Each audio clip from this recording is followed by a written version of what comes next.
प्रकार कहा कि ऋषि लोग जो थे सब बोले कि हे सूत जी, आप सब जानते हैं कि इसलिए हम आपसे पूछते हैं कि हे प्रभु, हरीश्वर लिंग की महिमा का वर्णन कीजिए। हे तात, हमने पहले से सुन रखा है कि भगवान विष्णु ने शिव की आराधना से सुदर्शन चक्र प्राप्त किया था, अतः इस कथा पर आप विशेष रूप से प्रकाश डालिए। कि हमें ये तो पता है कि भगवान शिव ने ही भगवान विष्णु को सुदर्शन चक्र दिलवाया था, पर कैसे दिलवाया था, क्यों दिलवाया था, बताइए। सूत जी ने कहा कि हे मुनिवरों, हरीश्वर लिंग की शुभ कथा सुनो। भगवान विष्णु ने पूर्व काल में हरीश्वर शिव से ही सुदर्शन चक्र प्राप्त किया था। एक समय की बात है, दैत्य अत्यंत प्रबल होकर लोगों को पीड़ा देने और धर्म को लोप करने लग गए। यानी जो धर्म होता है सनातन धर्म, हिंदू धर्म, उसको जितने भी दानव लोग थे, सब देवताओं को और सब जितने भी सृष्टि में लोग थे, उन सब लोगों को दुख पहुंचाने लगे। तो इस पर उन महाबली और पराक्रमी दैत्यों से पीड़ित होकर देवताओं ने देव रक्षक भगवान विष्णु से अपना सारा दुख कह सुनाया कि हे भगवान विष्णु, हमारी मदद कीजिए, हमें बहुत सारे देवते जो दानव लोग हैं हम पर टूट पड़े हैं, उनका जो मतलब बल है वह अधिक बढ़ चुका है। तब श्री हरि कैलाश पर जाकर भगवान शिव की विधि पूर्वक आराधना करने लगे, क्योंकि अब भगवान विष्णु ने कुछ तो करेंगे, अगर स्वयं कुछ नहीं कर सकते, ये तब की कथा है जब सुदर्शन चक्र नहीं था। तो सुदर्शन चक्र जब उनके पास होता था तो क्या होता था, वह वहीं से आराम से बैठे बैठे अगर चला देंगे तो सारे दैत्य मर जाएंगे, परंतु समय उनके पास सुदर्शन चक्र नहीं था, इसलिए वह सब लोग देवताओं के साथ मिलकर भगवान विष्णु भगवान शंकर के स्थान को चले गए, उनसे कहने अपना जितना भी कहानी है कथा है उन्हें सुनाने कि आप हमारी रक्षा कीजिए। तो जब भगवान शंकर के पास जब वह लोग चले गए तो भगवान शंकर की वह लोग स्तुति करते हुए तथा प्रत्येक नाम का एक कमल चढ़ाते थे। यानी शिव जी को एक एक कमल, हर एक उनके 108 नाम है ना, 108 नामों पे हर एक कमल चढ़ाते रहते थे। ऐसा कर तब भगवान शंकर ने विष्णु के भक्ति भाव की परीक्षा करने के लिए उनके लाए हुए 1000 कमलों से एक को छिपा दिया। यानी 1000 जब कमल लाए हुए थे तो उनको एक कमल छुपा दिया, जिससे भगवान विष्णु की वह परीक्षा ले सके। भगवान शिव जी ने माया के कारण घटित हुई इस अद्भुत घटना का वर्णन भगवान विष्णु को पता नहीं लगा, क्योंकि उनकी भगवान की जो शंकर जी की जो माया है भगवान विष्णु भी उसे समझ नहीं सकते। तो भगवान शंकर ने ऐसी माया रच दी कि भगवान विष्णु को पता न चले कि मैंने वो कमल उठा लिया है। उन्होंने एक फूल कम जानकर उसकी खोज आरंभ कर दी। तो जब भगवान विष्णु ने कहा कि मैंने अब आखिरी नाम बोलने वाला हूँ 1000 का, अब एक फूल पता नहीं कहाँ गया है, अब वह ढूंढने लगे थे।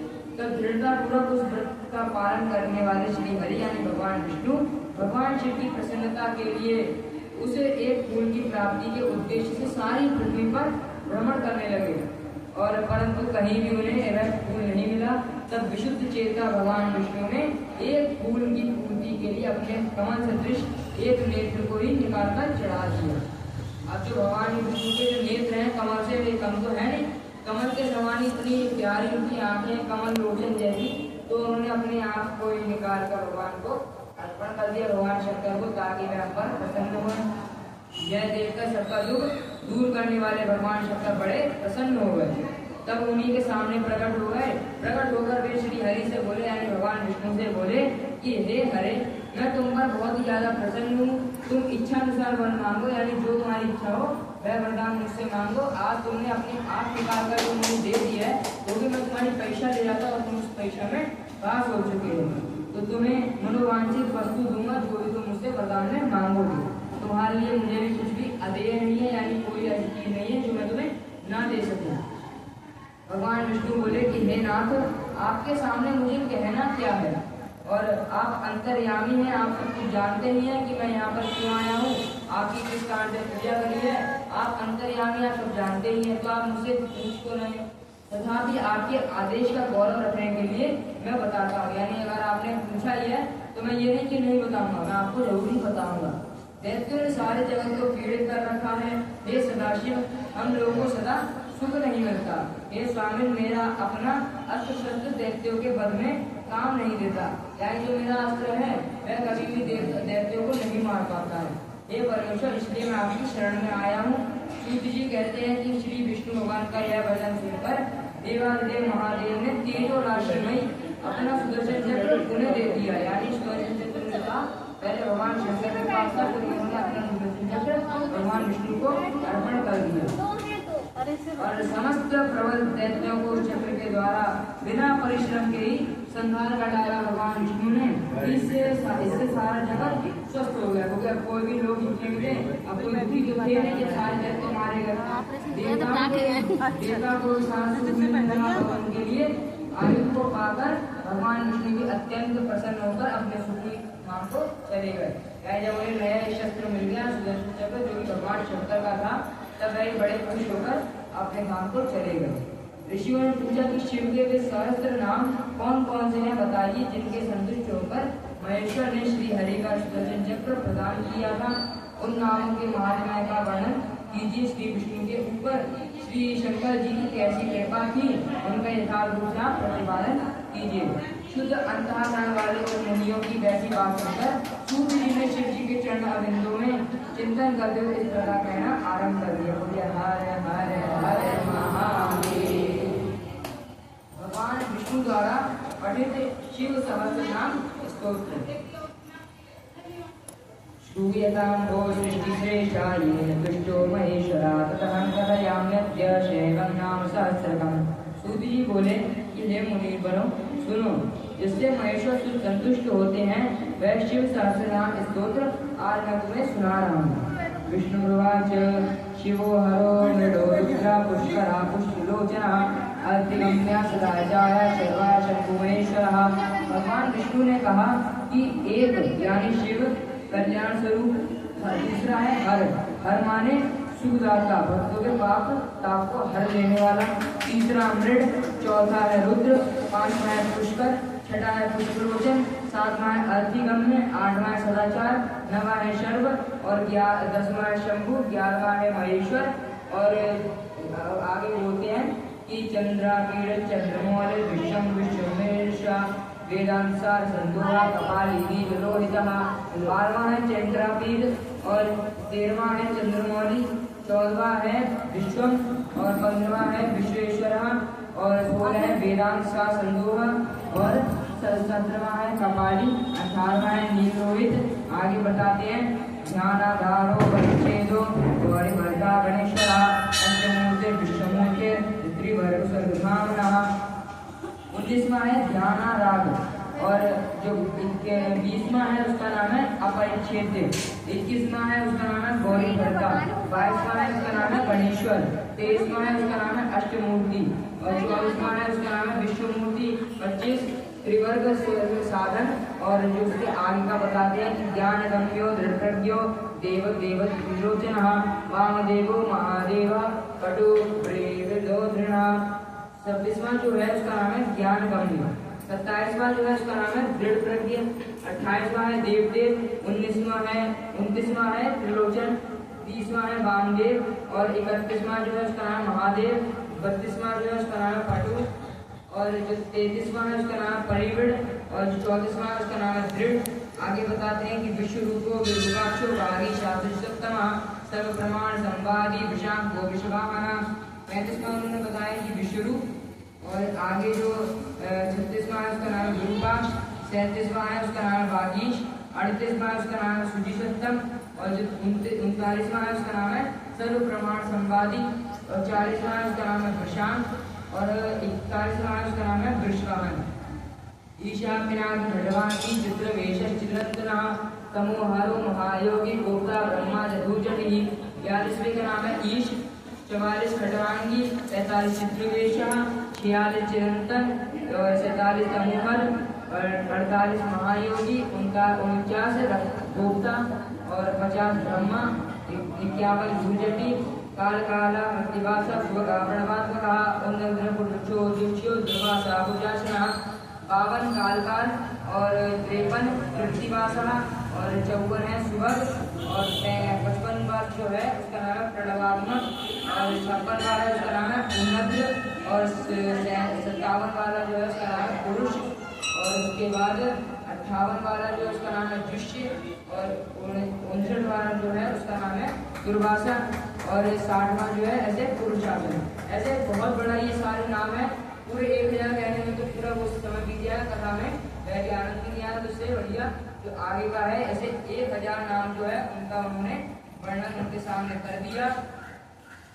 1000 उनका वर्णन करने के बाद उन्होंने जो उनसे पूछा, उसके बाद उन्होंने सारे नाम बताने के बाद कहा कि इस प्रकार श्री हरि जो है प्रतिदिन सहस्र नामों द्वारा भगवान शिव की स्तुति, सहस्र कमलों द्वारा उनका पूजन एवं प्रार्थना किया करते। ये जो शिव नाम स्तोत्र है ये तो सरल है, यानी इसे संस्कृत पढ़ती जाएंगे तो ये सरल में हो जाएगा, पर हिंदी में बताते बताते इसे बहुत देर लग जाती है, इसलिए इसको अगर संस्कृत में पढ़ेंगे तो जल्दी हो जाएगा।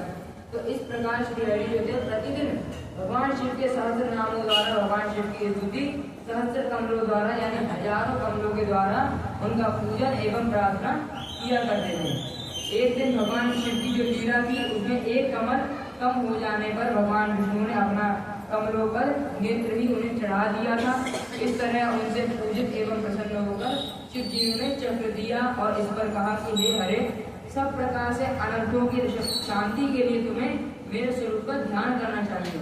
यानी तुम्हें यहाँ पर आने की जरूरत नहीं है, तुम्हें इतना थक जाते हो, यहाँ पर आते आते देर भी हो जाती है, परंतु तुम देखो बस मेरा ध्यान ही अगर कर लोगे अपनी जगह पर बैठे बैठे तो वहीं पर मैं तुम्हारे सामने प्रकट हो जाऊंगा।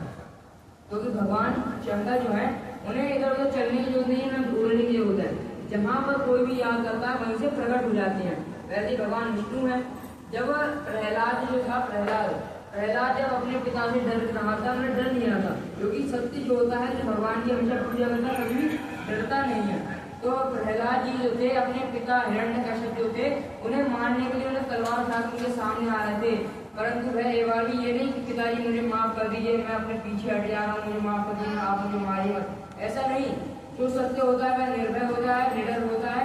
कभी एक भी कदम पीछे हटाए बिना उन्होंने तुरंत ही उनसे कहा कि पिताजी भगवान मुझे हमेशा दिखाई दे रहा है और आप जब तक मुझे तलवार मारोगे इससे पहले भगवान आपकी तलवार आपके हाथ से पकड़ छीन कर आपको ही नष्ट कर देंगे। उन्होंने कहा बच्चा कहाँ है तेरा भगवान? उन्होंने कहा कहाँ है तेरा भगवान?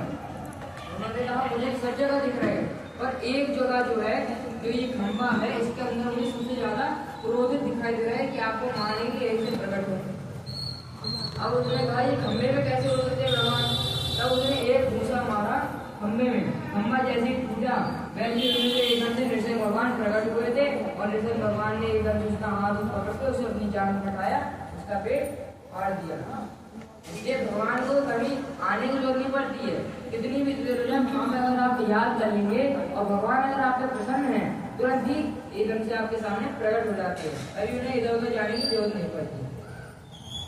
तो इसीलिए कहते हैं कि अनेकों अनेक दुखों का नाश करने के लिए इस सहस्र नाम का पाठ करते रहना चाहिए तथा समस्त मनोरथों की सिद्धि के लिए, यानी जो आपके मन में जो सिद्धि होती है जो आप चाहते हैं उसको पूर्ण करने के लिए इस चक्र को प्रयत्नपूर्वक धारण करना चाहिए। यह सभी चक्रों में उत्तम है, यानी शिव चक्र जो पाठ हमने किया था तो उससे सुदर्शन चक्र उन्हें मिला था। हर एक चक्र से ज्यादा महत्वपूर्ण और उत्तम है सुदर्शन चक्र जो कि भगवान विष्णु को उन्होंने दे दिया। यह सभी चक्रों में उत्तम है। दूसरे भी जो लोग प्रतिदिन इस सहस्र नाम का पाठ करेंगे या कराएंगे उन्हें स्वप्न में भी कभी दुख प्राप्त नहीं होगा। यानी जो हर दिन सहस्र नाम का पाठ करने लगे तो आपको दुखों की कभी कमी मतलब आपको दुखों कभी आएंगे नहीं। हमारा वो वाला कल वाला डिलीट हो गया, कल वाला डिलीट हो गया, देख गए तभी तो हम कह रहे थे हम आपका ऑनलाइन करा दें। नहीं ऑनलाइन नहीं, हमारे पास ना फेसबुक नहीं है, कुछ नहीं है हमारे पास। कल्याण का भागी होता है, यानी कह रहे हैं उस समय की बात कर रहे हैं क्योंकि उस समय तो राजा लोग रहते थे ना, तो कह रहे हैं कि अगर राजा आपको अगर कुछ दुख दे रहा है तो उससे बचने के लिए आप राजा को मतलब दंड जो आपको दे रहा है उससे बचने के लिए आपको 100 बार उसका शिव सहस्त्र नाम का पाठ करना चाहिए, 100 बार। और जैसे ही आप 100 बार उसका पाठ करेंगे आपके जो दुख है वह दूर हो जाएंगे। मनुष्य इस श्रेष्ठ स्तोत्र का पाठ करेंगे इससे निसंदेह प्राप्त कर लेंगे। जो प्रतिदिन सवेरे उठकर मेरी पूजा के पश्चात मेरे सामने इस पाठ करता है, यानी मेरी मूर्ति यानी मेरी प्रतिमा के सामने अगर बैठकर इसका पाठ करता है शिव नाम स्तोत्र का, तो उसे हर एक प्रकार की सिद्धि प्राप्त हो जाती है जो उसे इस संसार में सुख देने वाली होती है और परलोक में उसे मोक्ष धाम को भेजने वाली होती है। क्योंकि अगले जन्म में क्या पता आप स्वर्ग जाए नर्क, और नर्क में जाने तो बहुत कष्ट होगा, स्वर्ग में जाने में ज्यादा क्या मिलेगा? जो आप कहेंगे वही आप पुण्य कर पाए तो आपको भगवान वहां पर नहीं मिलेंगे, क्योंकि स्वर्ग में वही लोग जाते हैं जो स्वार्थी लोग होते हैं। स्वार्थी यानी आप पुण्य कर रहे हैं, हमेशा पुण्य कर रहे हैं, तो आप किस लिए कर रहे हैं कि मुझे स्वर्ग जाना स्वर्ग जाना। अगर ये कहते हैं कि स्वर्ग जाना है तो ऐसे जो होते हैं वो स्वार्थी लोग कहलाते हैं। ये नहीं कि आप भगवान का ध्यान करिए तो आप भगवान के मोक्ष धाम को जाइए, इसमें आपको भगवान की वहाँ पर जरूर ही मिलेगी, क्योंकि स्वर्ग में वे इसलिए नहीं आते हैं क्योंकि स्वार्थी लोगों के सामने भगवान कभी भी प्रकट नहीं होते, इसलिए वह मोक्ष धाम को आपको अपने चरणों में हमेशा रखते हैं, अपने चरणों में रखते हैं, इसलिए आपको मोक्ष धाम की प्राप्ति, ये जो शिव शास्त्र नाम का पाठ है, हर दिन आप अगर करेंगे तो आपको मोक्ष धाम की प्राप्ति जरूरी होगी। और इस लोक में संपूर्ण अभीष्ट को देने वाली सिद्धि पूर्णतया प्राप्त होती है, और इसमें सायुज्य मोक्ष का भाग भी होता है, इसमें संशय नहीं है। यानी ये मत समझिए कि झूठ बातें हैं, क्योंकि ये झूठ बातें नहीं है। जो ऋषि के मुंह से जो बात निकल गई कभी भी झूठी नहीं होती है। पहले तो जो ऋषि थे, आजकल के ऋषि क्या ज्यादा ये साधु लोग आते जाते हैं, ढोंगी बाबा होते जाते हैं, बहुत सारे सब ढोंगी बाबा आते हैं, कहते रहो हाथ दिखाओ हाथ दिखाओ, हाथ दिखाने पर अपनी तरफ से जो बताएंगे तुम्हारे सुख के लिए बताएंगे। ये नहीं कि अगर जो सच चल रहा है, चाहे तुम्हारे को दुख आ रहा ना, तो उन्हें ये तो पता नहीं कि दुख है सुख है, सीधा बताते जाएंगे कि तुम्हारे अब धन आने वाला धीरे धीरे, ऐसे मतलब अच्छा ही बताते रहते हैं। कभी ये नहीं कहते कि आपको दुख आएगा और जिससे कि आप लोग प्रसन्न हो जाओ उन्हें और दे दो। तो ये सब ढोंगी बाबा होते हैं। परंतु जो पहले के ऋषि होते जो तपस्या करते थे, वह तपस्वी जो होते थे, तुरंत उनकी जो वाणी निकल गई तो भगवान उनकी वाणी को सत्य करने के लिए जो उनके मुंह से बात निकल गई, वह ये भी कह रहे थे कि आज ही प्रलय हो जाए, तो भगवान उनकी बात को सत्य करने के लिए उसी समय प्रलय भी करवा देते थे। इसलिए उनकी वाणी को कभी भी भगवान स्वयं नहीं कहते हैं। भागवत में भगवान विष्णु ने कहा है, भगवान श्री कृष्ण ने कहा है, और गीता में भी कहा है कि अगर कभी भी जो ऋषि होते थे पहले के, जो हमेशा भगवान में ध्यान लगाते थे, उनकी वाणी कभी भी मैं असत्य नहीं होने देता था, यानी उनकी वाणी को झूठा नहीं होने देता था। इसलिए जो ये बात है कि शिव शास्त्र नाम का पाठ करने से आपको भगवान का मोक्ष मिलेगा, तो इसमें कभी भी झूठी बात नहीं है, क्योंकि ये ऋषि के मुख से निकली है। जो सूत जी हैं वे बहुत ही बड़े ऋषि हैं, 18 वर्ष के हैं, सिर्फ 18 वर्ष के होने के बाद भी करोड़ों वर्ष के बड़े बड़े जितने भी ऋषि हैं उनके आगे पैर अपना सिर झुकाते हैं, उनके चरणों में गिरते हैं। क्यों? क्योंकि वह ज्ञानी है। 18 साल के लड़के के आगे कोई अगर कम से कम 200 साल बड़ा, 1000 साल बड़ा भी कोई है, तो उसके सामने अगर सिर झुका तो इसका मतलब है ज्ञानी ही होगा। एक तो ऋषि भी ज्ञानी होगा और जो झुका रहा है अपना सिर वह भी ज्ञानी होगा। क्योंकि जो अहंकारी लोग होते हैं वह अपने को छोड़ते हैं कि चलो बुद्धिमान है कोई बात नहीं, इसके सामने में सिर का झुकाऊं, ये तो मुझसे छोटा है। तो ऐसे अहंकारी लोग जो होते हैं वह सिर नहीं झुकाते, परंतु जो बुद्धिमान होते हैं और जो बुद्धिमान होने के कारण दूसरों के आगे सिर झुकाते भी हैं और दूसरे लोग उनके सामने सिर भी झुकाते हैं, यानी वह कभी किसी का अनादर नहीं करते हैं। इसलिए इस बात में कोई भी संशय नहीं है। इस बात को सच मानकर अगर आप लोग कभी भी हमेशा हर दिन प्रतिदिन शिव सहस्त्र नाम का पाठ करेंगे तो आपको अवश्य ही मोक्ष प्राप्त हो जाएगा। सूत जी कहते हैं कि हे मुनीश्वरों, ऐसा कहकर सर्वदेवेश्वर भगवान रुद्र जो है श्री हरि के अंग का स्पर्श किया, यानी उनका जो शरीर था, भगवान शिव ने उनके शरीर को छुआ। इनको देखते देखते ही वही अंतर ध्यान हो गया। उनको छूने से क्या लाभ हुआ? लाभ हुआ उनकी जो आंख निकल गई थी, जैसे भगवान शंकर ने अपना हाथ रखा, उनकी जो आंख थी गरम के वापस लग गई और सुंदर होने लगी। और भगवान विष्णु भी शंकर जी के वचन से तथा उस शुभ चक्र को पा जाने से बड़े ही मन में प्रसन्न हो गए। फिर वे प्रतिदिन शंभू जी के ध्यान पूर्वक इस स्तोत्र का पाठ करने लगे। उन्होंने अपने भक्तों को उपदेश दिया, पंडित जी का चेहरा है, इसका प्रसंग सुना। ऐसे करते हैं ना तो नीचे हो जाता है वाला है। और अब क्या सुनना चाहते हो कि मुझे बताओ। बोलिए हरे हरे हरे महादेव। भगवान शिव को संतुष्ट करने वाले व्रतों का वर्णन, यानी कौन कौन से हमें व्रत करने चाहिए जिससे भगवान हम पर प्रसन्न हो जाए जल्दी से जल्दी। शिवरात्रि व्रत की विधि और महिमा का वर्णन। तदनंतर ऋषियों के पूछने पर सूत जी ने शिव जी की आराधना के द्वारा उत्तम एवं मनोवांछित फल प्राप्त करने वाले बहुत से महान स्त्री पुरुषों का नाम बताया। इसके बाद ऋषियों ने फिर पूछा कि हे व्यास शिष्य, यानी आपके जो गुरु हैं व्यास हैं, आप उनके शिष्य हैं, इसलिए कहने की व्यास शिष्य।